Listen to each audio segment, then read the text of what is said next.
నమస్తే అందరికీ. ఈరోజు వీడియోలో గుడ్డాకరై పులుసు ఎలా పెట్టాలో చూద్దాం. ముందు ముక్కల్ని శుభ్రంగా 4-5 సార్లు శుభ్రంగా కడుక్కొని ఉప్పు, కారం, పసుపు పట్టించి ఒక పక్కన పెట్టుకోవాలి. 3 ఉల్లిపాయలు ముక్కలుగా కట్ చేసుకోవాలి. 5 వెల్లుల్లి రేఖలు వేయాలి. 1 స్పూన్ జీలకర్ర, 2 లవంగములు, కొంచెం దాల్చిన చెక్క వేయాలి. 1 స్పూన్ ధనియాలు వేయాలి.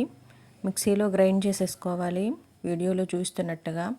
ఒక మూగుడు తీసుకుని కొంచెం ఆయిల్ వేసుకుని ముద్ద వేసేసి వేయించాలి.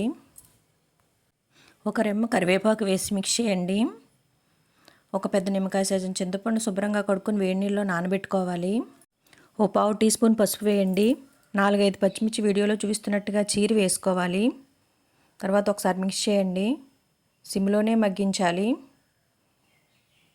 తగినంత సాల్ట్ వేయండి. తర్వాత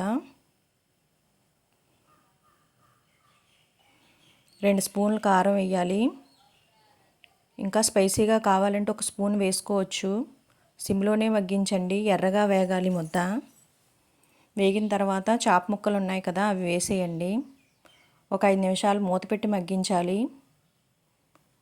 తర్వాత మనం చింతపండు రసం తీసుకున్నాం కదా, అది వేసేయాలి.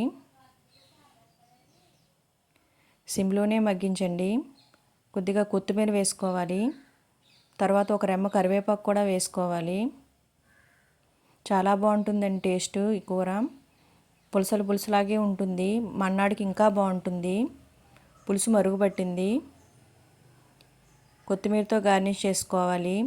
యమ్మీ యమ్మీ గుడ్డాకరై పులుసు రెడీ అయిపోయింది. చాలా బాగుంటుందండి టేస్ట్. పులుసులాగే ఉంటుంది అచ్చం. ఒకసారి ట్రై చేయండి. పులుసు చేపలాగే దీనిలో కూడా ముళ్ళు ఎక్కువగా ఉంటాయండి. మస్ట్గా ట్రై చేయండి. Thank you for watching this video అండి.